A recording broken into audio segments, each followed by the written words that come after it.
Good. All right. Before we dive in too much, we're going to spend some time today talking about building a process of taking listings. I believe wholeheartedly that a lot of us don't necessarily need more leads. We need to create a more referable experience.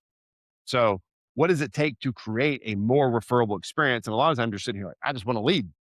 Dave, all right, Dave's going to be over here somewhere. Works. That chair looks like it's got your name all over it, actually. The one right by Jeremy. Yeah.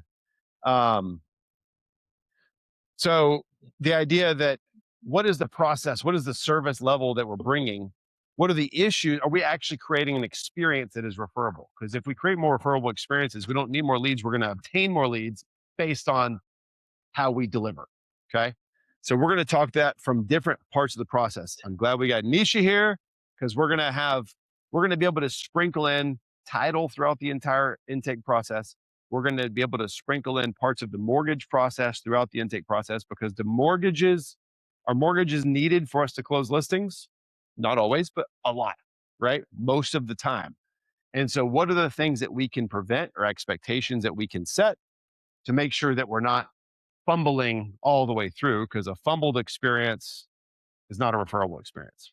Okay. They might really like you. It might just not be a great experience. Okay. We're going to work. This is going to be a little bit more of a mastermind style session. And because we're going to kind of take it in chunks throughout the process. Cool. So I need everyone's participation feedback. Couple announcements next week.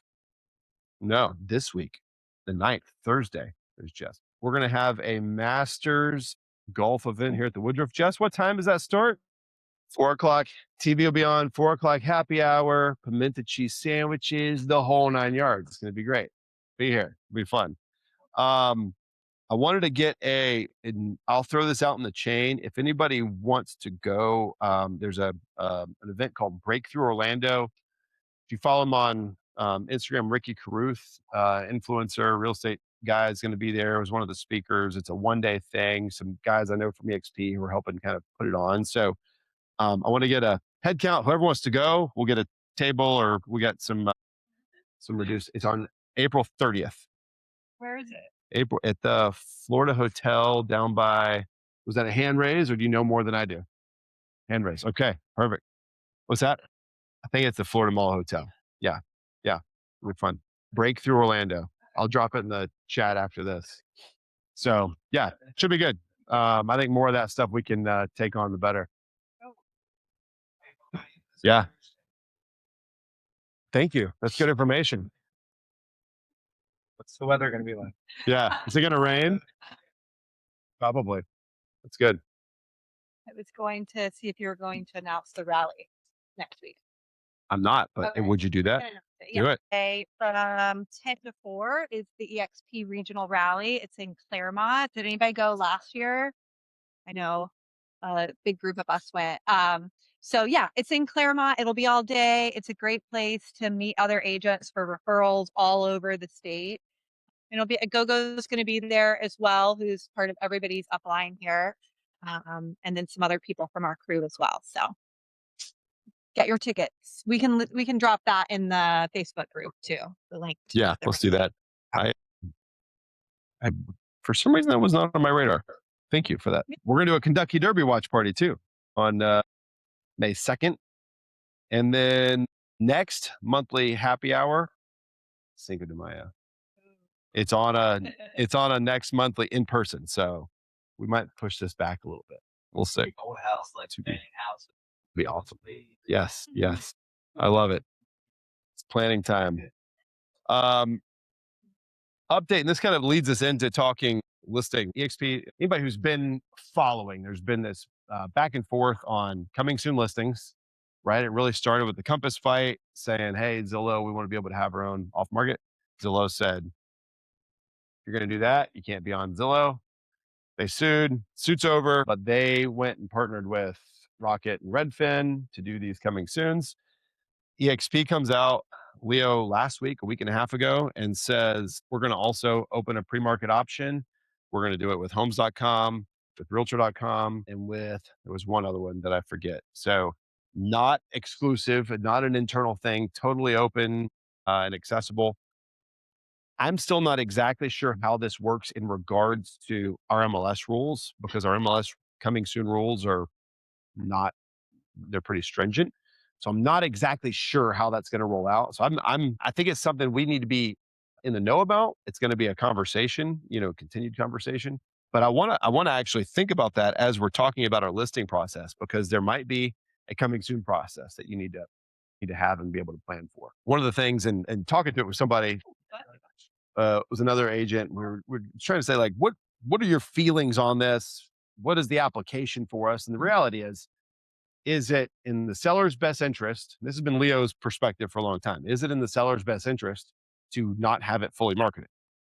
Now, the idea of coming soon means it is fully marketed, full market exposure, but not necessarily ready for showings, right? So the idea of being able to build anticipation is there. I don't know if it's in the seller's best interest or not. I think a lot of times it is not. I'm going to open this. Need some airflow. I think a lot of times it's not. But we need to have we need to have talking points for that. Sellers might be hearing the conversation, and you've got to be prepared to talk about that in some way, shape, or form. What is your plan for it? Do you have a process that even allows you to get something upcoming soon? Is it something that you could make your shtick and you do a really good coming soon marketing campaign? Like, I think everyone could have their own little take on this.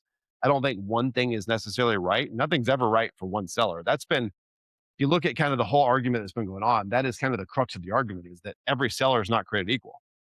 Every listing is not created equal, right? So make sure you give the right link. Yeah, I have people saying that they're on there, but they can't see. Yeah, it was, it's the random hangout. There's two things. The meeting got started in the wrong link. So they should be able to see it now. They should be if they joined the random hangout. Can we throw that out in the, okay. Because I had a meeting set for it. I could see you guys pretty good here. Okay, cool. Make sure we're rolling. All right. I see it there. Hard to miss, actually, when you pull it up. So I want to make sure as we get through this part of the conversation in the early part of the listing process, we're thinking about that.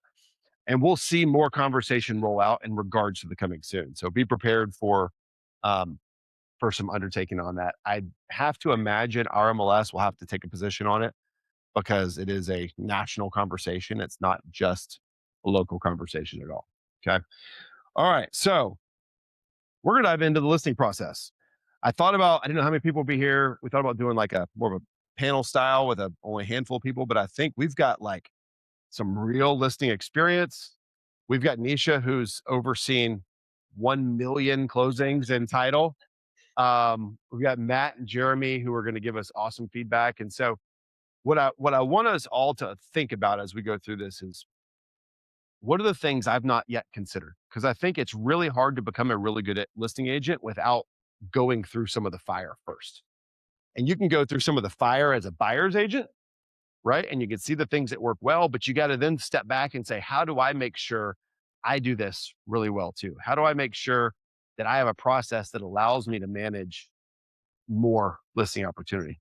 One of the things I see a lot is, once we get a listing, it becomes it eats up all of our time because of the input, because of I'm getting calls, and because of, when in reality, we should be able to use our listings over time, if processed correctly, as a leverageable experience, right? Where other people are out showing the home for you, trying to sell it. So we've got to make sure we've got a good setup process, expectation setting for the seller, a process for how we follow up with the seller, and start to even our own expectations. Like, what is next? How do we handle certain things? And so there's no wrong answers when we go through this, but I want to make sure we are kind of getting into the right mindset as we talk about the process. I'm going to leave. We've got a mic here, so it may pick up fine. I don't know, but if we want to pass it around as we're talking. So we got no listings, but soon. Promise. Mine didn't sell, but I listed it. Let's go. All right. We're working our way up. Got one and closed. One fall through in there. Did it fall through? Oh Yeah. All right. And then up to, you got to count? You guys got to count? No count. Yeah, I mean, at least 50 or 60. Probably are. And then we've got Lori, who's her and I have been in the trenches on listings. So I think she's certainly the most process oriented listing agent you've ever seen. And so we want to think through the desired outcome and then back it into how do we make it a repeatable experience, right? So let's talk. What we're not going to spend any time on here today is getting someone to say, list my house. That's the listing presentation process. We've done a lot of that. We'll do more of that. But today it's now what? Because that's when this side of the room goes into freak out mode. Oh, crap. Right? Now I've got a listing. What do I do next? Who's my photographer? What, and we jump to the easiest next best thing. Let's get photos and let's start putting stuff in MLS, right? And so I think what you'll start to see is that a lot of these folks take a step back and look at the whole picture with way more depth than one would expect. So just start and if anybody wants to speak. I want to talk about that point of the process, the handshake. They either are signing on a listing agreement, you've done your presentation, they sign off. What is the next best step? What is the mindset leaving that appointment? Something I've like to do is that driveway text afterwards before either you're right in the driveway or you're pulling away. A lot of times people have remorse after they sign, and this is obviously a big deal. So I send a text afterwards. Hey, you're in great hands. I'm going to take good care of you through this process. Look forward to working together. So something that kind of solidifies that relationship, and they're already getting a communication from me, which people say a lot of times realtors don't communicate enough. So if we're already starting this agreement and they're already hearing from me 10 minutes, after I leave, I found that starts a good start to the relationship here. That's good. I have an email that goes out right after. I let them know while I'm there that you're going to get an email with the whole process of how to prep your home for photos, because photos are going to be the next thing that they're like getting ready for. And they're stressed about it because I've already kind of told them they're like, get everything off the counters. And I'm, pretty stringent about that stuff. But I let them know you're going to get this email. It's going to give you room by room exactly what you need to do. It'll have your signed documents. So I get that email out right away. So they have something to reference. And then I have like a full Trello board that reminds my, so Kristen is like my production partner. She does all of my deals with me now. So she goes through that list and makes sure like we're on track. I would say pretty similar, just getting them excited about the next thing, which is pictures. So like they have a date in mind to when pictures are going to be, then they're like focused on getting the house ready and stuff. Yeah. So just always keeping them focused on like the next thing that they can be like excited about and ready for. So they're not like backtracking. And stressed, right? Yeah. Yeah. That's always so stressful for everyone. So Lori's is sometimes a little different because sometimes not. Like sometimes I'll go get a listing agreement and then so what is in your mind, what is that next set of like, we can't skip these steps? Well, you have a just made a listing intake form, which is great if they'll fill it out because we ask all kinds of questions, which help us. But a lot of times I'm going back at photos. Like last week, we had a listing coming on and they had done so many things to the house, like added square footage.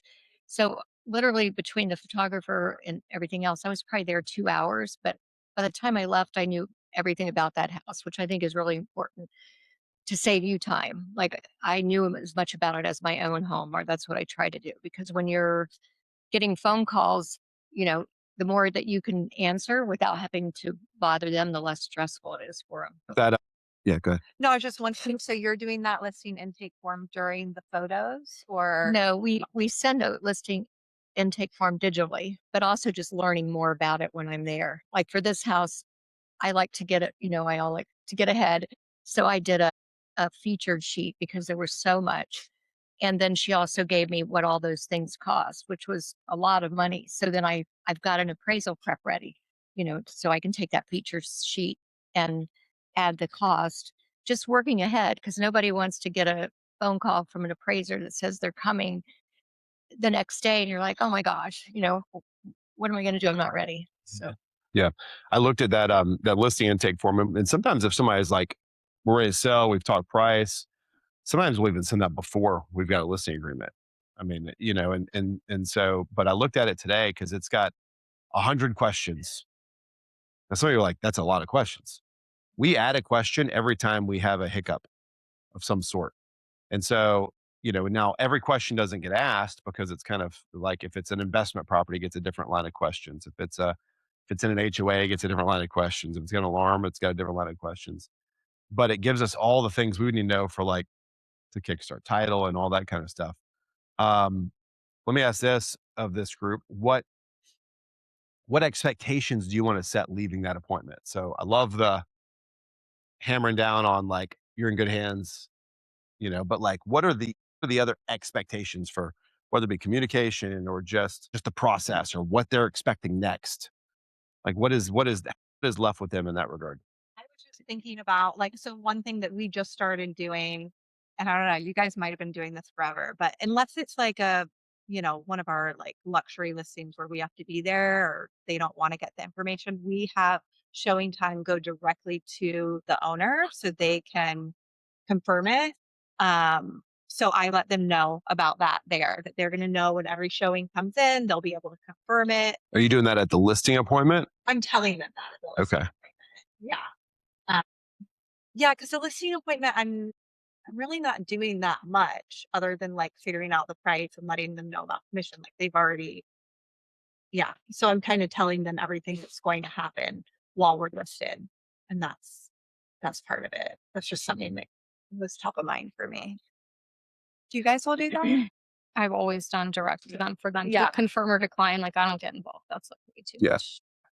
Yeah. I just tell them every Tuesday they'll have a recap email of like the week, how many showings, the feedback, the analytics from online, how many saves on Zillow, just all that stuff will be in one email recap every single Tuesday. Yeah. I do Come on, add dog. myself on there because I've had sellers that forget or don't see it.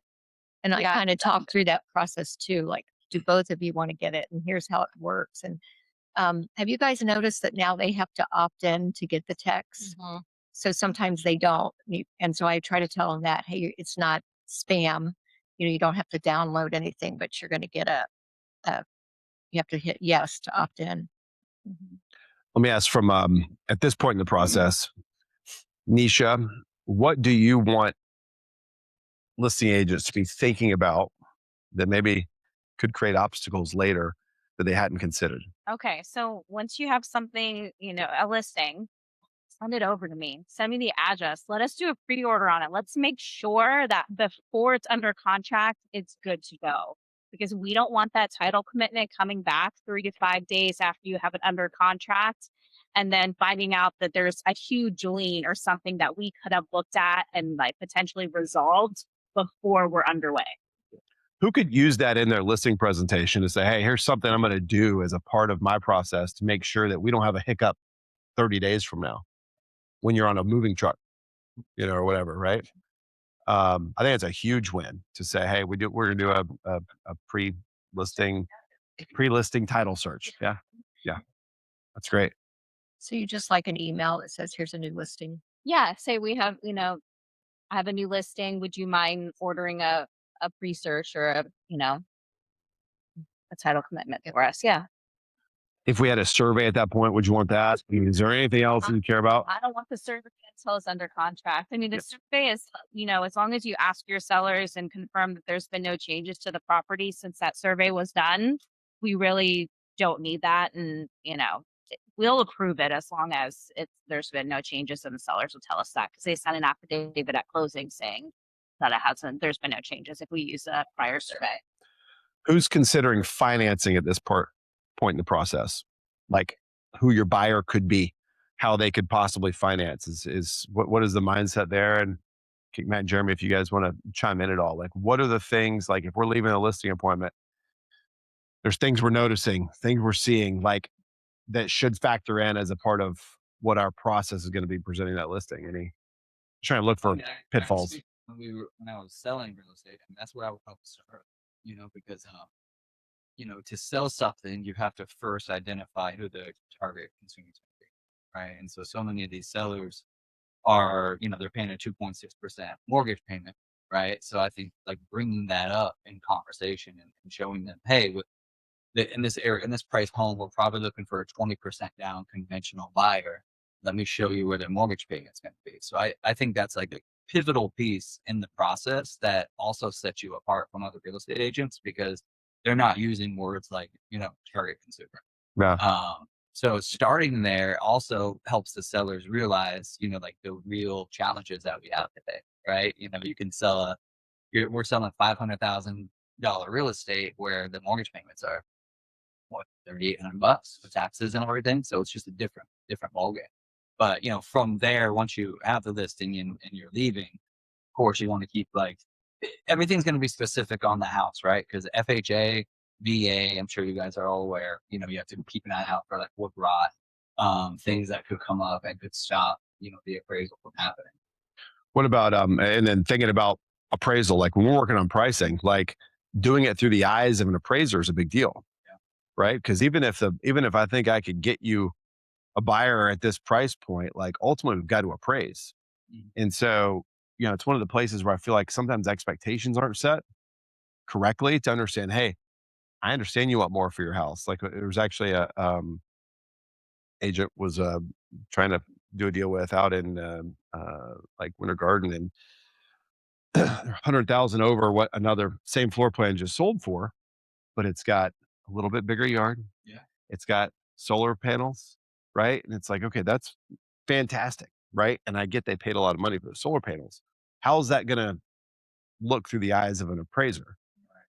And starting to back into that is like, are we just setting ourselves up for failure? Like, are we going to be ultimately negotiating on this? Like, we've got to be seeing 30, 60 days ahead from where we are right now, right? So making sure even if we're pricing it a little high, expectations need to be set properly. Like that is not just because you want it doesn't mean you can have it.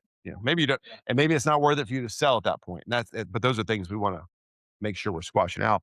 I think you hit on something which I think is important too.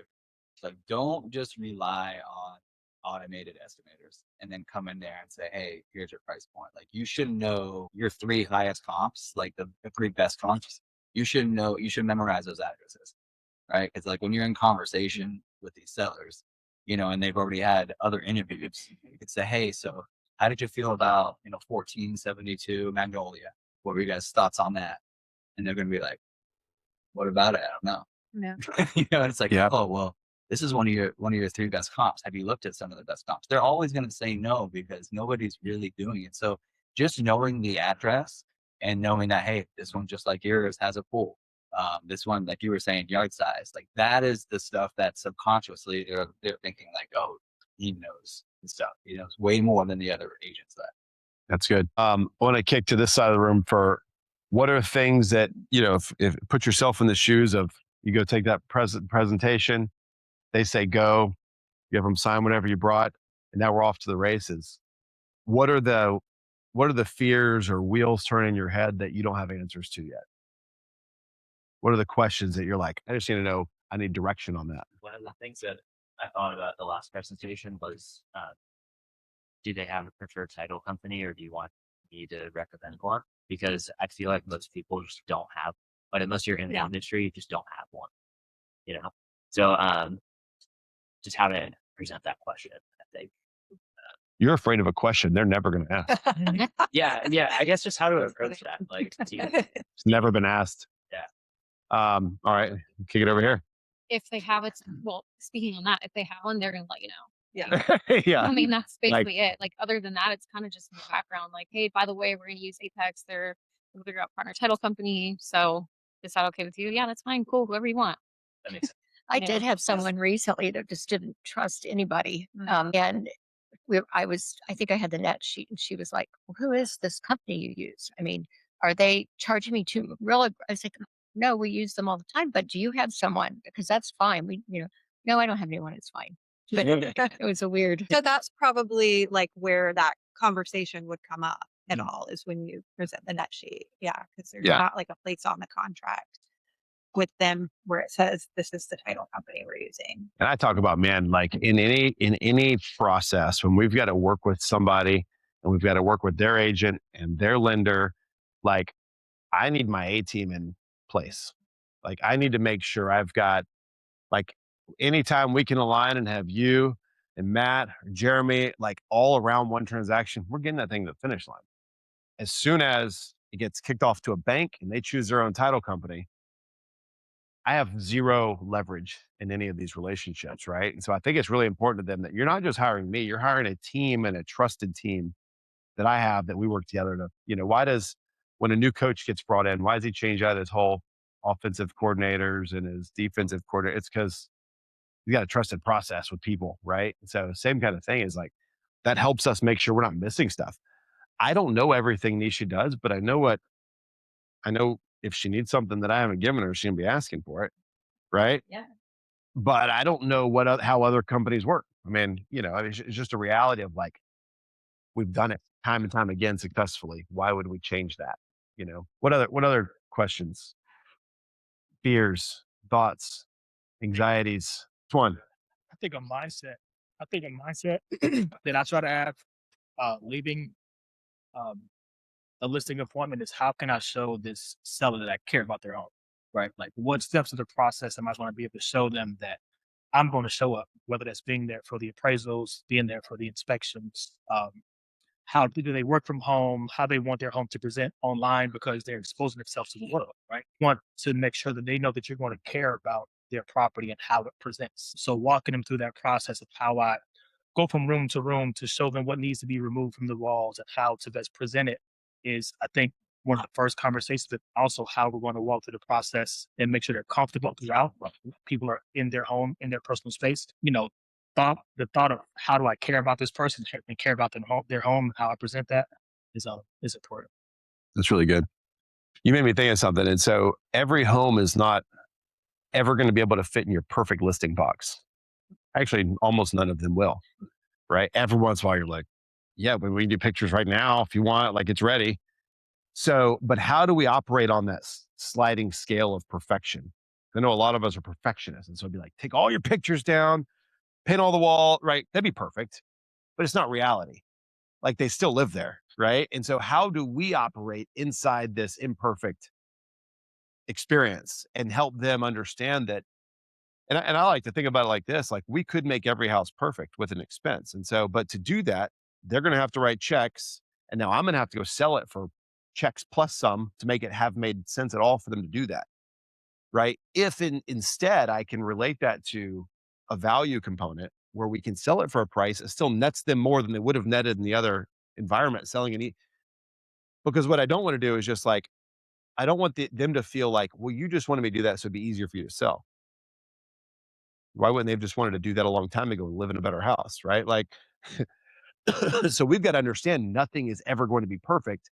We have to be able to help them do the best they can with what they have and almost look at it like if something needs work or it needs decluttering or it needs all these things, like let's plan that properly. We've got a prospective seller right now that their dogs are big. One of them knocked me into the lamp and it went on. We almost we had to catch Lori falling. Yeah. And like it's very apparent. And I'm like, how are we gonna do this with you here? No, I'm doing everything I can to not let anyone be there. I want the house empty. Yeah. So we're jumping through hoops trying to figure out, man, how can I just get them closed out so they can go buy something new? So we've been having a lot of strategic conversations because I know if we sell it with them in it, they're actually going to lose money. Yeah. If I can figure out a way, even if it costs them a little bit now to get financed to go do something else, I can make them that back plus some. Right. And so like there's a strategy behind it and it's still not going to be a picture perfect house. There's still going to be stuff, but like, it's not going to be slobbery dog drippings on the floor and like hair and the backyard torn up and all these things. But it's like, you got to start putting yourself in that mindset of like, and this is like, this is what comes, I think, with having been through that before is like, might go in there and be like, yep, let's list. And then you don't realize until you're dealing with showings that this is not going to work out to their benefit. Right. Because sometimes it's easy for us to get pushed around because somebody's anxious. Sometimes their anxiousness that may be the biggest challenge of the whole listing. And you're excited too. You want to list it as well. Right. So we all just run into it together. Yeah. So sometimes it's slow. experience. I've got a big one for sale in Oviedo right now, a little bit over 5,000 square feet. I was very excited for it. We're listed over $1 million. I was excited about the house and complimenting him, but then also took a step back and said, buyers are going to walk around and point out little things. So I think making sure, to Garrett's point, like you want to be on their team and you want them to know you care about them. But in that same way, you're going to be telling them things that are maybe gross about a house. The dog's nasty. In this case, it needed to be fully painted. We want to be making those comments before a buyer's agent or you hear somebody on the Ring camera, wiping their pants. I couldn't imagine, afterwards, like something like that. I think we both were like, I'm going to go take a shower. Yeah. So stay ahead of that instead of you guys being so excited to just list, especially because I remember when I got a first few, get it going, especially if you got an excited seller as well. But take time. I like Garrett's going room by room, declutter, things like that. This is what happens when you're moving fast, though, is you come in with a CMA based on the marketplace and you don't have the ability to change that in the moment or give them a strategy for how to go get it. Right. And I think when we put ourselves in the mindset of like, I'm not a listing agent in the sense that I tell you what it's worth. It's not a Zestimate and a sign of the yard and a key box and I manage your showings for you, but instead I'm a strategist. How do I strategize getting you from this house to that house? You want to be close to your grandkids?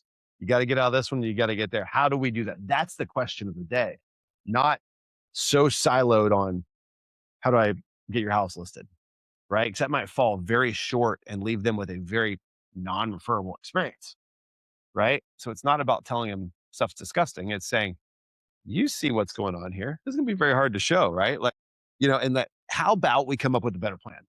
Your plan, you've seen that meme. Your plan sucks. My plan's better. I forget what, who that is. Like a couple things that I think help, like when you're trying to find language to tell people these things, because it's like, oh, I don't want to offend them. I think first, I always like to say, is it okay if I'm completely honest with you and look at this from a buyer's view? Because my home's not ready to sell. You came in and looked at my home, it's not ready to sell either at this moment. So then they kind of feel like, okay, you're not like you're judging me. Because a lot of times us females, we just feel judged talking about my house. So I think like starting the conversation off with that when you're like going through and telling them, things that need to be done is super helpful.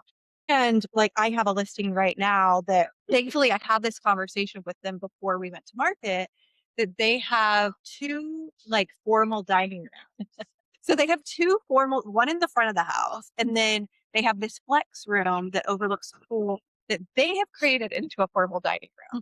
But I knew that that was going to be like, people would look at that and be like, what do I use this for? So I had that conversation with them beforehand and said, look, like, I know that, you guys don't have another home or storage. I just want to give you all the best advice to sell your home for the most money. And then you choose what you can do and what you can't do. I would suggest that we move these things and we're able to stage this as like a true flex room.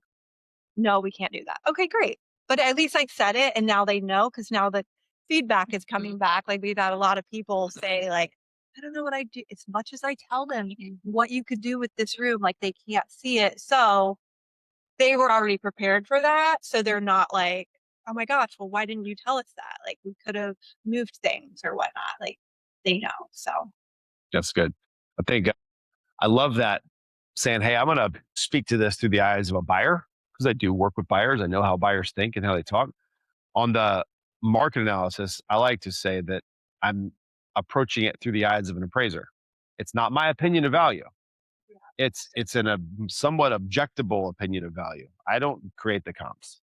I'm helping you understand what they mean and how we use them, how we strategize around to get as much as we possibly can in the marketplace. Right? Quick question, Dylan. Hey, I need to go fast. How fast can you get me listed? I mean, I'm ready to go tomorrow. So they're those documents if you decide to get it on the market, or I'll get it. I'd probably suggest putting it up on a Thursday, so that way it's ready to. There's more eyes on it, and people can see it over again. So Okay. I'd probably suggest maybe pull it. Okay. Ricky, How fast can we go? Yeah. Are you guys ready to list now? Yeah. Okay. Well, we still have to get the photographer out here. We need to do a little bit of staging, cleaning, and all that stuff to get it photo ready. Um, there's a certain plan that I follow to get the most eyes on the listing, from the get-go. So that's going to be listing it on a Thursday. Today's only Sunday. Get the photographer out tomorrow. It looks good to me. You don't really have to do much. So once we get these final steps, we'll get everything going. And I would say Thursday is probably the earliest I would suggest listing.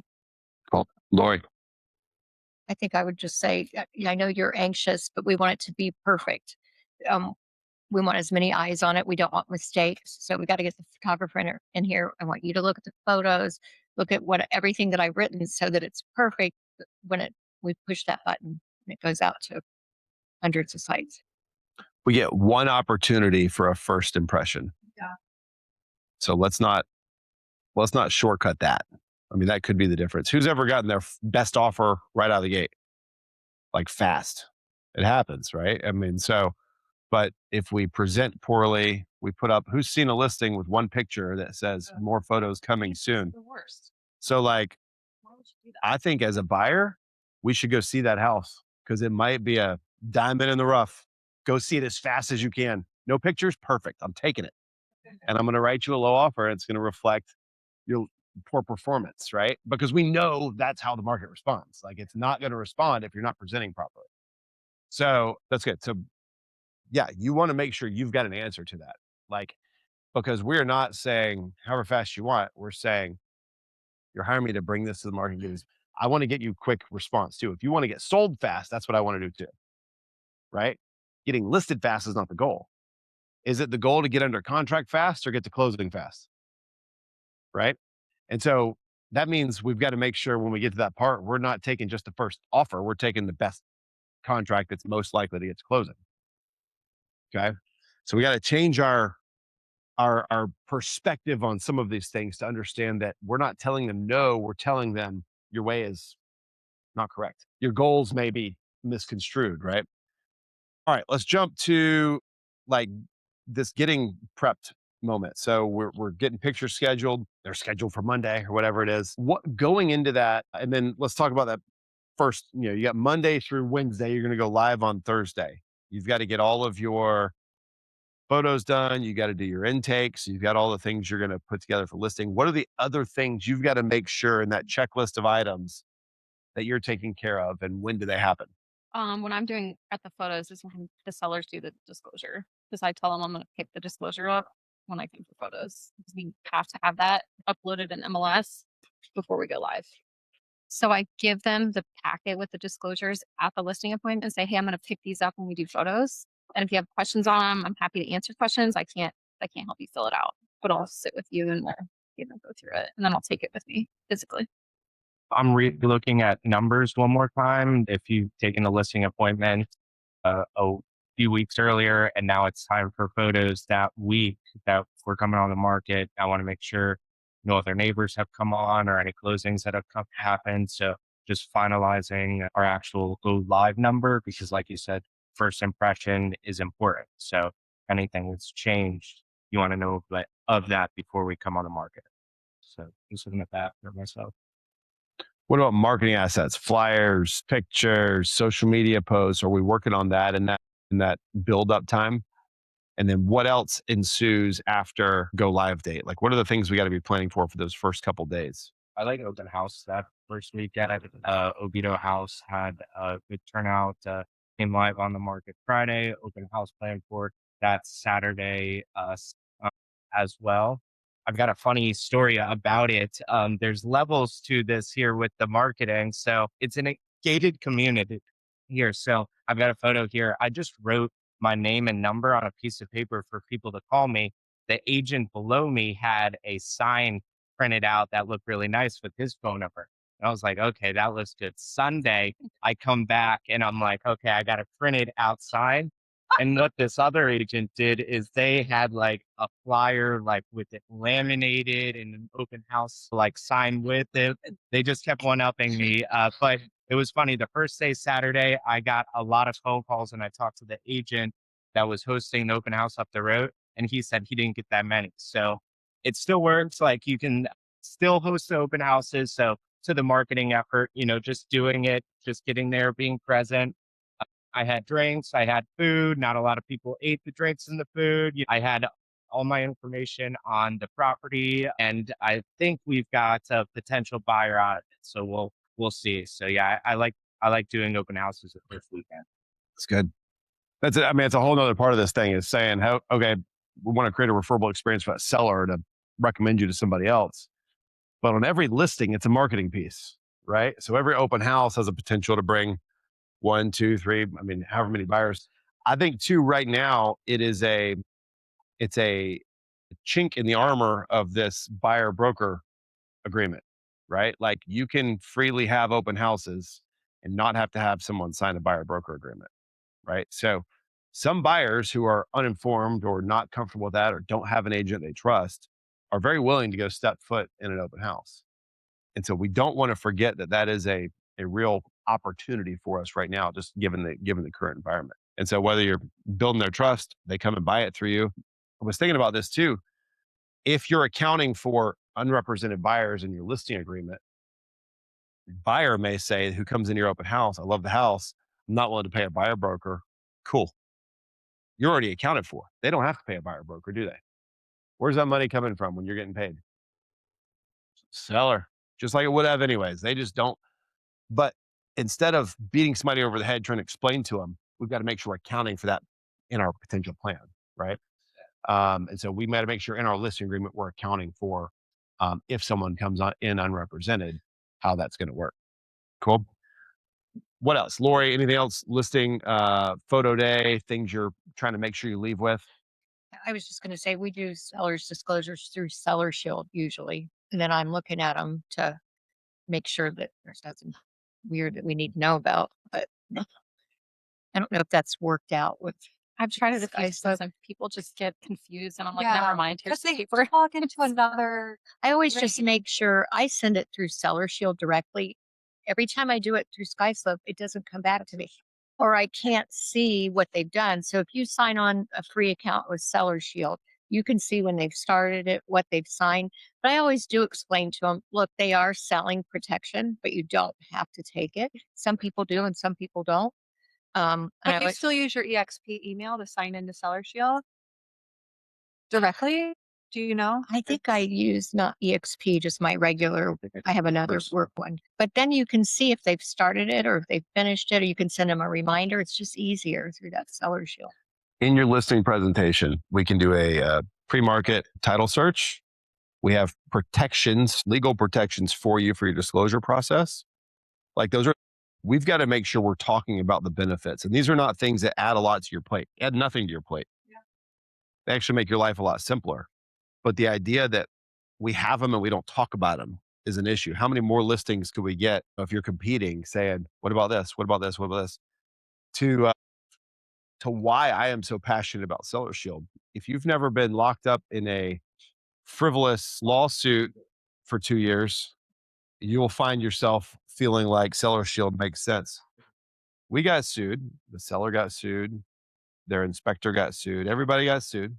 Nobody did anything wrong because the guy's boat wouldn't fit in the garage. I get it. What do you do? Yeah. You got to defend yourself. Yeah. That was the answer, right? And there was more claims in there about that. Yeah.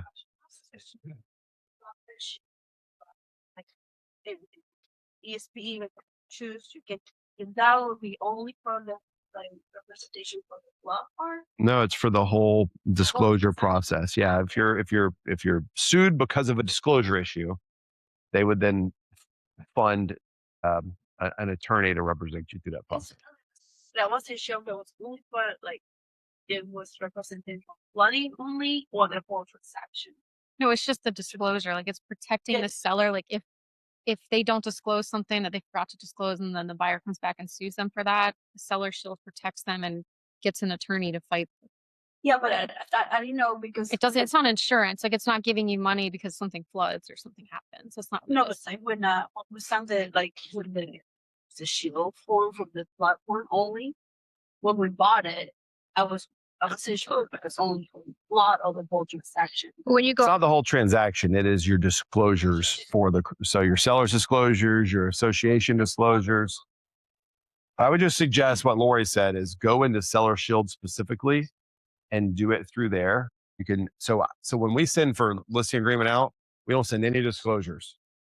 Reason being is because when I include that in my signature and Sky Slope to go out, that's when people stop signing their listing agreement because I got to sit down and go through 40 questions. So I'll do it later. And I'm like, sign the agreement. So we send the simplest stuff. Boom, boom, boom, boom, boom. Now we're working together. Now I can start sending pre-listing stuff. I can go get pictures scheduled because they've given me authority to do that. And then a part of that, hey, here's what you're going to get from us next. You're going to see an email so you can talk to them specifically through that. You're going to get this through Seller Shield. You don't have to buy anything. Here's the little known secret. If they don't buy anything, you are still protected. That's the win. They don't have to buy a thing through them, but if they do it through there, you are protected as the listing agent. You will be protected if you are sued for a disclosure issue because because they can stand by the fact that they were prompted. You don't have any information on the house. They have all the information on the house. Like in that same, this wasn't a part of the lawsuit in that, but in the same house, they were complaining about all kinds of stuff. You were litigious buyers. The roof was replaced. Well, I added something to our thing after this. Apparently the whole roof wasn't replaced. I never thought to ask that before. There was a flat roof section that was not replaced. So they also made that claim that we improperly disclosed the roof replacement. Well, there's like a 12 by 12 section that was flat, right? And it was like, that's the kind of people you're dealing with. That's who we're trying to stay away from. Like, we didn't know that going into it, until you're almost at the finish line. You're like, if I could take it all back, I would never work with it. You can't help it at that point. did it ever get closed? Oh, it closed. No, And then no, we like dealt with, the lawsuit. yeah, everybody wrote them a check. Yeah. That is so annoying. And actually just fast forward how ridiculous of a process this is.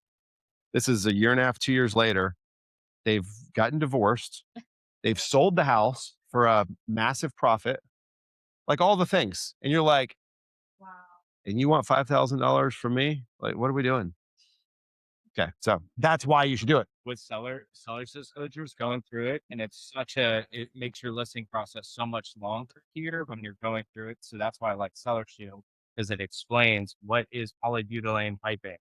Do you have aluminum wiring? And when people don't know about it, I've been sitting at the table and they're asking me, and like Justin said, I don't know. You don't know, and I don't know. So taking it off online so that you send it out and you already got the paperwork signed, and way better and way good to know the protection we have too. Yeah. We could figure out how to use it. Do we have any we need to send? I'll definitely use it. Sign in with the EXP email address. Yeah. Yeah. I'm pretty certain. Yeah. Yeah. They can pay for. They can upgrade to protect themselves for like 5 years or something. There's it's like be like a warranty on You that. can give it to them as a gift too. Yeah, no. Hey Jess, let's get on a virtual meeting and just make a note. We'll do it with Seller Shield. I've got on a call with them before. Be good. Just because I think the more we understand it, one, it protects us. We need to do it. Two, like we just need to be able to speak to it properly and work through it easily. It'll be a good call. I got a quick question. Yes. With different real estate agents that I follow, does it ever make sense to suggest to get an inspection? Yeah. For your sellers? And I guess my first thought on that would be more on then you couldn't have plausible deniability or something like that if something comes up because the seller now knows everything wrong with the house, right? Yeah. Whereas, so I don't have an opinion either way on it, but I've been seeing that much more and more. Is that something that you would ever suggest to kind of prepare your homes to be ready? And maybe it's, depends on the house, if it's kind of like, relaxed, like, there's going to be a lot of issues. Let's figure out what these are beforehand so we know going in. Yeah. Probably depends on the seller more than the house. Somebody that cares or is willing. Let y'all. I've had a couple experiences. I don't know how I feel about it. I used to think it was a great idea, but I had a home that they bought the home. 3 months later, they had to sell for relocation. So they had the inspection they were willing to share with the buyer. But it felt like after I shared the inspection, there were at least one buyer who didn't end up moving forward. And she's like, we shouldn't be sharing this inspection. I'm like, you offered it. That's why we shared it. You know what I mean? But also, I really felt like it was better. And I told her, I was like, look, we'd rather them get out now than actually go under contract, get their own inspection, and then decide. But you never know. Like, this buyer's inspector might not pick up the things that the other buyer's inspector picks up. So I don't know. Or he may like talk about it different. Like some Yeah. inspectors are less alarming than others. So like, Right.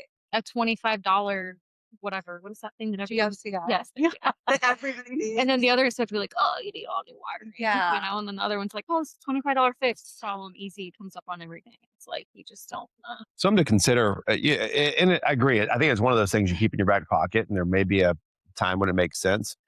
If you have a go-to inspector, so I've done this with Kyler. Like when I've bought houses, I'm like, I don't need a 100-page report. I need to know the stuff I need to know about. And we've had that workflow. And so you might get with somebody you've done a lot of inspections with and say, hey, what kind of deal could you give me to just come through and give me a text saying, here's the big things you need, or just walk us through. You need to fix this. Like, what are the obvious things that an inspector's going to call out? I don't, again, it's like everything is not important, but the big stuff we need to make sure, and especially if somebody doesn't have a good idea on when the roof was actually done or what kind of plumbing they actually have, like those are the big things that could make a house uninsurable and therefore financing would be an issue.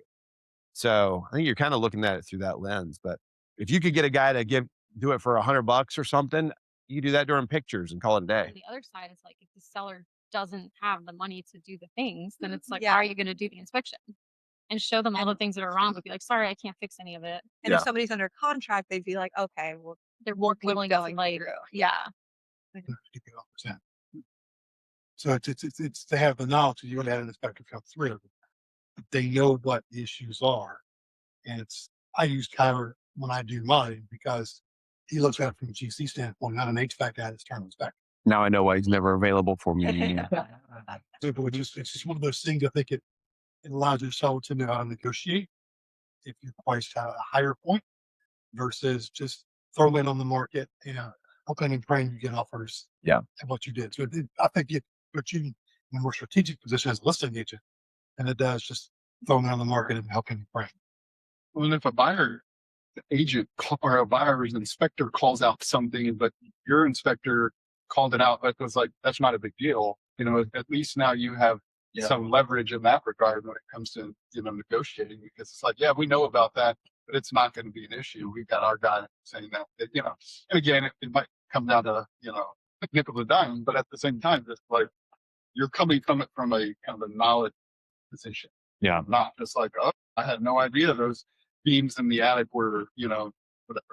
I'll have this. One of the best I thought ideas I've ever heard was there's a guy in Texas that does a certified pre, and so he has all of his sellers pay for the inspection. And similar to what you said, it's like a preset inspection where it's like focusing on the main things, and then he orders sign riders that say certified pre-owned.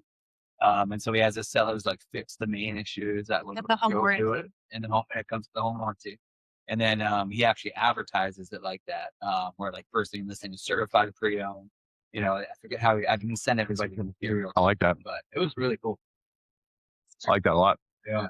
I like, and you think like if you were, and I want us to think about this whole process through the lens of like not just doing one or two. What would it take? What kind of process would you have to be able to manage 7, 10, 20 listings, right?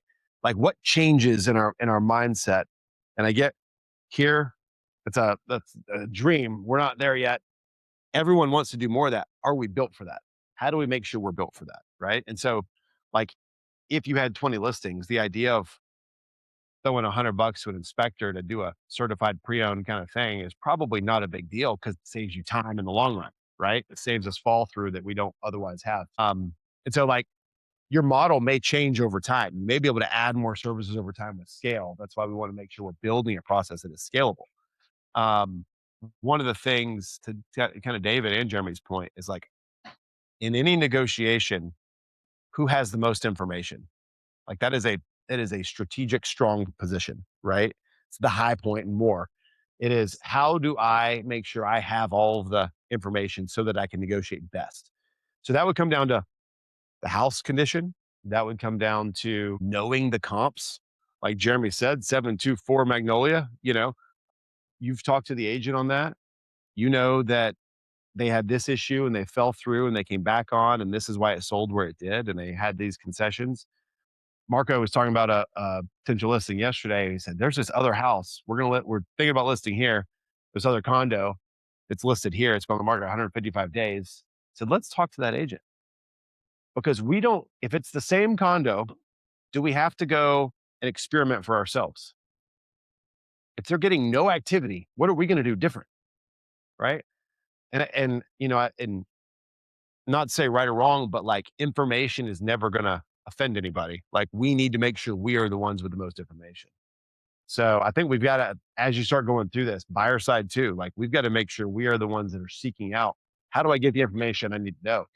Because a lot of times the mindset of leading to going on market, it's this big grand opening and you're hoping the market responds. Well, like, in a market where things are selling in that neighborhood every day, there's a lot less guessing, right? In a market when it's a lot slower, I hope people like it. We're going to do our best, put our best foot forward, do all the things we can. And so he with the most information wins. If there's a home that's pending in the neighborhood, it's critical for us to understand if we can get any more information on that. How many showings did they have? What kind of offers did they get? When are they going to close? What are they under contract for? They may or may not tell you, but we can sure as heck ask. Nothing wrong with asking. All right, launch day. What are we thinking through? It's Thursday. We've got open house scheduled on Saturday or Sunday. What mindset do we need to be making? And then we're going to end it here. So what do you mean, like what you're telling them? Yeah. So if we were to just push go live and then wait, do they know it's on the market? It's little stuff too. Eddie? Usually the first 1 to 2 weeks is the most crucial point. That's when we're going to see the most amount of traffic. So we really have to market it hard for this period. And after that time, maybe consider doing light price drop. So you're prepping them. So it's not hitting them out of left field when you say, all right, let's drop it to this number. Yeah, good. Oh, I was just going to say, so on the day that we list, they get an email from our TC with the link to the property, so they see it. And then I also send them a text, because I can't send it to them after, or I can't send it to them before, with the link from our website. And it gives them something that they can copy and paste and put on their Facebook group. Because I'm typically we'll have an open house that first weekend. Do you encourage them to do that? Like, is that a push? Like, put this on your Facebook group. Here's the copy. Yeah. Cool. Yeah. I'm like, this is just going to be super easy. This is the way we get the most eyes on the property. And usually I'm having a conversation about that in the listing appointment as well. So it's not like, oh, brand new, you're getting this text that I need to put this on my Facebook group.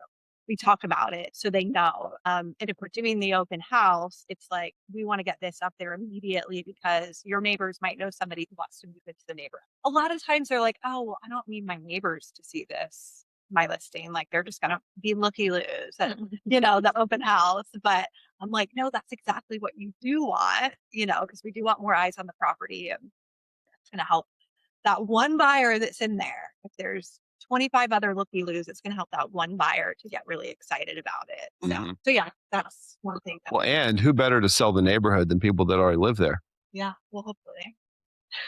Hopefully they're not complaining about the architectural review board or something like that. But instead, they may know someone they want to live next to them. Yeah. They may be looking for their mom. They may be looking for. I know Kevin and I had that experience with a commercial property one time when we were at wit's end, and then the neighbors oh, I didn't even know you guys were selling.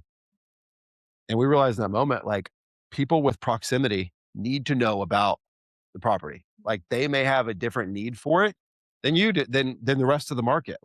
Him being able to expand his business into that might be far more valuable to him than to some rando that's just looking for one piece, right?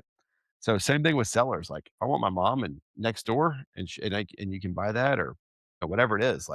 They need to know.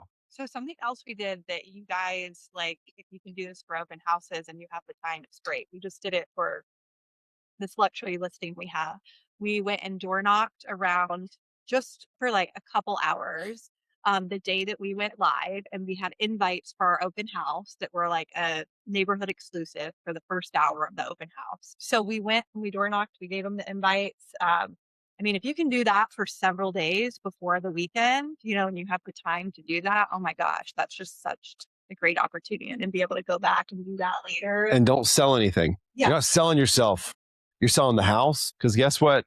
When it sells that first week, and that one of the people you door knocked wants to sell, like you're at least on the conversation list. Yeah. I mean, the conversation is just like, we just wanted to invite you to this weekend. We're going to have champagne and snacks that you're not going to eat. But they still always get excited about it for some reason. Do you only do those for, obviously neighborhoods that you would want to like farm? I do. Yeah. I mean, I don't do this all the time. If Yeah. I was a new agent and needing a lot more listings, I would be doing it all the time though, because Like if we're in a neighborhood that you live an hour from, you're like, I'm not yeah, focused.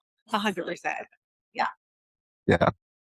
I was gonna say too earlier, like backtracking a little bit, while I know I haven't had listings here in Florida, I've had a good amount of listings back in Indiana. Right after, like how you said you do the driveway text, I know that they're home. I obviously just left talking with them. I'll go and door knock right there and like let the neighbors know, like, hey, just got this contract signed. We're gonna be going up in a little bit. And then day before launch day, do that again. Let them, because then the sellers are looking at you saying like, okay, like communication is good. He's actively going through, doing what he can to make this happen. And yeah, I've had, I think like twice where through talking to the neighbors, also had one of the neighbors had a buyer, and then have gotten a listing from a neighbor that was also planning to go buy. Yeah. So Yeah. I think, we're marketers at that point. I mean, that's when you're trying to pump up activity. I want to hit the expectations on one thing I know Lori does really well before we go live or when we go live, getting the showing time set up and then practicing it. You're always their first showing, right? Because you don't want them fumbling the showing request when they start coming in. We need to make sure that and you can't really do that before you're live. Like you can't really set it all up. So just making sure you get it configured, and then it's a good way to test it is by actually testing it. So being able to call and say, hey, we're live. Next thing we're gonna do, I'm gonna send you this, but then we're gonna do a showing practice. So just respond back yes, and I'll cancel it. also let them know that it would be in the idealistic world that every agent would leave feedback, but not every agent is going to leave feedback. So that way, when an agent doesn't, they're not blowing you up saying, Yeah. why is this agent? I've already told them. Which, you can call the agent and if they'll answer you, I always put what they say in there and then I send it. Like instead of them hounding you in order to hound them, I'll tell them that, and then of course I'll like show them. I tried to get them to reach out if the answer. If someone has They just won't. yeah, I always do every time. Do you? Okay, that's good. Yeah, I have to now. Yeah, I call, I text. I'm not good at either one. Me too. Me too. I just also always let them know, like, hey, this is like really helpful for my seller. Anything you can give me would be great. But no feedback is feedback. hey, that is like It's not. I don't it- care. You said yeah. there's a reason you didn't like the house. That is feedback. Well, I had a listing that was Right. I mean, they didn't like the backyard or it's 2-story, like whatever. Yeah. It's feedback, but what do I do with it?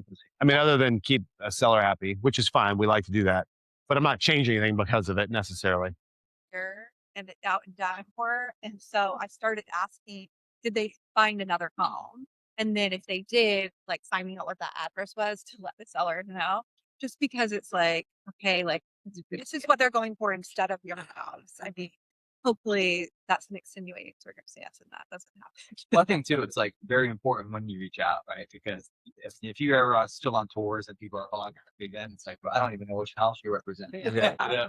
And also just always being really thankful. Like I even just say, no, thank you so much for taking the time. Yeah. I hope you have great luck. Yeah. Right. Just being nice. It can go a long way. Any takeaways? What's one thing that you can leave with? And same for everybody else. Like we all picked up something from Tony and Ricky and Kat and Lori. Like what are something that you need to implement now into your process? And then what has changed in terms of your mindset here? Come on in, just walk in. Take charge. I like the idea of selling or sending disclosure tax. Keep it simple. Put 'em signed. Keep it simple. Yeah, again. So same thing. Go into a listing appointment. If I'm taking paperwork, one listing agreement, like maybe a net sheet or something. Like not a lot. Or disclosure with that. So. What else? Any other ads from our mortgage guys? Or just say, don't forget about the tools that you have on your listings. You know, your list report access. If you don't have it, and you want it, let me know. Who's looked at list reports for like a marketing kit? I love it. It's pretty fire. So if you don't have that, let me know. We just send us free, even, you know, just maybe you have your thoughts on this, but even like create a market shit. It's like our asking to list their house, you know, that is like Example stuff. their websites, this they, you know, have access to all that stuff. And then of course, you know, our listing program to help sell it. Quick pitch for that. Talk about it. Yeah. So it's a way, and truly it is another form of marketing for your listing. Doesn't cost your seller anything to sign up for it, but you're basically saying you have a preferred lender. If they, you know, if the buyer uses this lender, they will be able to get a credit to pay for closing costs or buy the rate down. And if you are also helping this seller buy another house, we'll give your seller that same credit to buy their next house as well. So you're kind of 2 for 1 on that. But I know it is definitely I don't know if we, and Jeremy, maybe you could talk. I don't know how often, if ever, we've been cheating when we've been giving them the pricing and they're shopping, you know, and we say, here's the rate at, you know, with this credit, you know, it's hard to convince at that point. Yeah, you're basically, I mean, it's a non-profitable. It's profitable for the loan officer. It's not profitable for the company. Yeah. So I mean, they're getting the best off. But you know, it's all in how you pitch it. I mean, we've gotten 2 extra commissions because of the land program. We've saved a deal because of the land program. So it's just something you throw in there. So I want to include that in our stack. If anybody's read Alex Hormozzi's $100 million offers, anybody? Such a good read. But he talks about stacking the benefits so much that it's unreasonable to not accept your pricing. So who wants to make more on their listings and charge a full 3 or whatever you want to charge? Like you've got to add benefits. And so being able to stack, hey, we're going to run through title for a pre-listing title search. We're going to give you protective coverage through your disclosure process. We've got a rate buy down for the buyer through our preferred lender on your house. We do a pre-listing inspection, right? Whatever you want to stack on that, make it so much that when they say, what makes you different than anybody else? You've got something to talk about. You've got to stack. Like nobody can just do that for you and nobody else is talking about it, right? It is something you all have access to all of these things. How do we make sure? And here's marketing examples and here's my flyer and my open, you know, and we've got a process for when we list and how we list and when we go live and when our open houses are, right? You start to give people a perspective of how you're going to sell their house, not just did you show up on time and give them the best price, right? Because price and value are 2 very different experiences. Yeah. I'm gonna add something that I learned in my life, and I feel like every agent at some point does. During the listing presentation, ask about the refrigerator, the washer, and the dryer. I've had to pay for. I feel like that's something that sometimes like we forget until it like comes up on a contract, and then they're like, "Wait, I wanted to keep this chandelier that I bought." So I'll just make sure to like ask the seller if there's anything that they're planning on taking with them. And I had somebody like wanting to move their washer and dryer. I'm like, and they were going to like New England or something. I'm like, do you really want to take that to New England? Yeah. You're going to pay movers to move it and it's still old. Just leave it. So I do a sheet where they put everything that Dennis house is old. I'm going to see if I can duplicate our listing intake form where it could be reused. You'll have to put it on your own platform. Otherwise it'd be too freaking messy, but I'm going to try and do that. And if not, at least you could have the questions because because we've built it out so much. It's ton of good value there. Yeah. I got a listing agreement signed, so that's like the first win.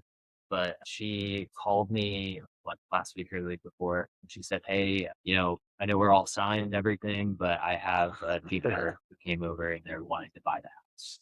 So we don't really know what to do here. Like we're trying to maximize the amount of money we can get because, like my contact, she's selling it for her dad, and her dad's going into like a nursing home. So she's very of the mindset of like maxing out as much money as possible so that way he's got that to live off of. Mm-hmm. So now I'm like in this limbo where what are we doing now? Yeah. And she's like, "Oh well, I'm gonna pay for an appraisal so that would help." And I'm like, well, typically like a buyer does that, a buyer would pay for that, so that would, but I also don't want to volunteer too much information because not to I mean, that's part of the job. That's what I would be getting paid for. So it's like if I'm in this weird limbo. So I'm just curious how you guys might handle something. I think we all got to have a position on coming soons, and because this will be something that comes up with that is like, and this is my objection to coming soons, is you're going to have neighbors be like, "I see you're going to market. Can I get in first?" Ricky, last 2 weeks ago, guess what they did? Great offer, fell through, couldn't handle it. Inspections, right?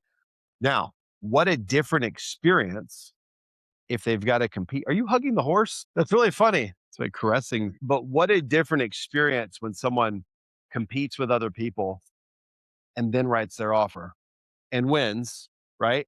And they were in competition and they had to promise certain things. They had to tell you how good they were going to be at getting to closing and that they weren't concerned about these things, right?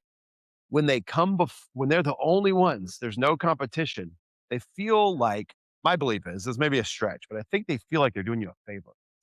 The neighbor thinks they're helping them because they're saving you money or her money, right? And in reality, I believe like deep down that competition and market exposure drives the best offer, the best price, because they are the ones that are also going to get to inspections and have an issue and ask for a reduction. And you're going to be sitting there like, now what? I guess we just have to accept it because they have nothing else to compare it to. And so I believe that so much. I remember sitting at a listing appointment and this lady said, "Yeah, there's a neighbor down the street that wants a bigger house." I said, "I'd love to meet him, but I believe wholeheartedly we should wait till we go to market before we let them in the house." Like, because they're just going to beg and plead. Agents will call you and they'll beg and plead. "Can we just get in? My buyer's perfect. They're cash. They're flying in." If you have a deep down belief that they need to compete with everybody else, make that happen. Right. And so you might be something you start preempting that conversation of like, this is time and time again, I've been fooled every time it happens. Now, with that, you got to have an inspection. You didn't go to market.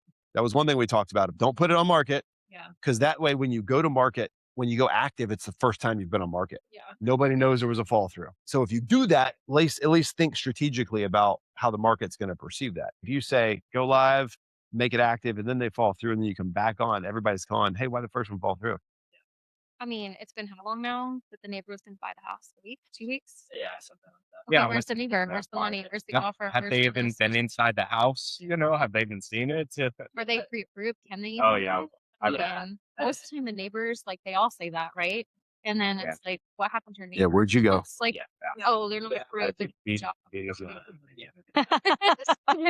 out. That's how they asked if it was going to be on the market. So I know that they've seen it. I don't know if they're represented, but that was kind of my angle was like, hey, there's going to be contracts signed. So like, it's either you have someone like me to navigate that for you, or you're going to hire an attorney more than likely. And either way, it's going to cost you money. So I'm willing to work with you here. We can kind of figure out what the best solution is. And that's kind of where we. But even that, you owe nothing to the neighbor. They owe nothing to the neighbor. So they're viewing it as every once in a while, there's like, I feel obligated to whatever. Like, that's not most of the time. Most of the time, it's a convenience play. And anytime who's worked with Open Door at any point in time? Why does Open Door get a discount on market pricing. It's convenience. It's convenience. I don't have to show my house. That's the whole pitch. Mark Spain pitch. You don't have to deal with showings or open houses or people, whatever. It's a convenience play. So they don't even live there. This is not inconvenient to show the house. If you're willing to give up dollars, go ahead. But you already have a listing agreement. So I would just say, I still think deep down, like we already have an agreement. I'll manage the process through for you. And quite frankly, if it's me, like I don't want to get paid for times when I haven't brought value. I want to bring value, and I think I could still help manage even a situation like that. With that being said, I'm going to make a strong argument that they've got a heads up that it's coming to market. We should still go to market first. Yeah, that's basically where I left off on things. It was just such a bummer to get that phone call because it's in the mail and I'm so excited first listing, and then I get that call. And I'm working on navigating through it and still showing the value of using me as opposed to just. Have they specifically said, "Hey, we want to kick you out and just do it with them"? Right. No, so That's up here. yeah, it is. Yeah. I got the call right after I sent all of the disclosures through Seller Shield. Yeah. So she hasn't signed that, but she signed the agreement. So next time, like anytime we get those objections, we've got to validate it first. That's awesome. I mean, that's great. That'd be great. My experience shows that very rarely works out well. Sometimes it does, and I've been surprised before. And then you're right back on track to here's what we're going to do to make sure we get the most for it we possibly can. If they're left to just pay you appraised value, what's the appraiser shooting for? Like you don't know how the appraiser is going to approach it versus how the market's going to approach it. Like we could have a buyer from California coming in with cash tomorrow that needs to be in a house tomorrow. Like who's going to pay more? The neighbor who just happened to stumble upon it, or a buyer that needs a house, right? So we got to make sure we are in the firing line to get the best offer, not just an offer. No, so it's the daughter is like power of attorney, and she's selling it for her dad. So her dad's moving it to a nursing home. Well, that's a good leverage point too, especially because of the fact she wants to make sure that she customizes every dollar for it. Then the neighbor is probably going to think they're going to get a deal by pitching to her. We'll save you some money here. Yeah. I mean, you could use the classic of FSBO, try to save money on the commission and statistically sell for drastic amounts under what they could in pursuit of. We didn't pay a commission, but we also sold the house for 40 grand less than what we could have, and the commission was 8 grand. So to wrap it all up, James Clear in Atomic Habits, who's read Atomic Habits, says you don't rise to the level of your goals, you fall to the level of your what? Systems. Systems. Close. You don't rise to the level of your goals, you fall to the level of your system. So it's critical for us to go one step deeper from where we are. We've got a lot of thoughts. Here's how I like to do it. Here's what works. When you find something that works, figure out how to repeat it over and over and over and over and over. That may be in any process where we can put our foundational pillars in place. And so for me, having Nisha involved, having Lori involved, those are safety mechanisms for me. There's a lot of variability that happens in the middle that they're out of our control on every situation, right? People, personalities, lender changes, whatever it is. How do we solidify certain parts of that process so that we give ourselves a better chance of not just getting to contract, but getting to closing? And with that being said, it's one of the things, if we build it into our listing process, we can promise is that I can't promise you outcomes. I can't guarantee you're going to get the price you want. What I can guarantee is that we've got a process that I can ensure has worked and created repeatable outcomes time and time and time again. So I can guarantee you the actions that we're going to take, right? And so then we can talk them through that. That is a better listing presentation than talking about showing your accolades and showing all these things and showing some pretty pictures. Talk about the process. It'll lead you really well, I think, to the finish line. So yeah, let's work on our systems. Let's build our listing pipeline. It's that season. We're starting to see A lot more people get to that point of being ready to list. What we got to understand though, is a lot of the buyers we're talking to have homes to sell. So we need to go into that conversation understanding, hey, how do I strategize helping get you from point A to point B? Maybe here that they need to sell, maybe in another state, whatever it is, like be a role player in that strategy process. Okay, cool. Anything else for the good of the order? Any announcements? Yep. Yeah. If you don't see what you want there, let me know. But yeah, I try and update it periodically. Yep. Cool. I've got a few listings. If you guys want to host open houses, you can definitely do that on your availability. It'll be the ones vacant. And so we can do that. I had good success there. And I got the gate already figured out. So Let's go. When do you need to know by? I will let Whatever you you- know. good. Tomorrow works. All right. Throw them out. Throw them out in the chain. Make sure if you don't have your notifications set on Messenger, get your notifications set up. I know I promise every time. I know those who didn't make it to out to Winter Garden last week. Just make sure we got to make sure we're organized and we're able to see what's coming up, what's going on, and we try and push out notices. So make sure you got that live and Just need to stand on the place to add. It's so many. try it. Look at your settings and you just have to tweak it and get it how you want it. But I don't know, it's hard. We all have too many notifications, so it's kind of the day and age that we're in, unfortunately.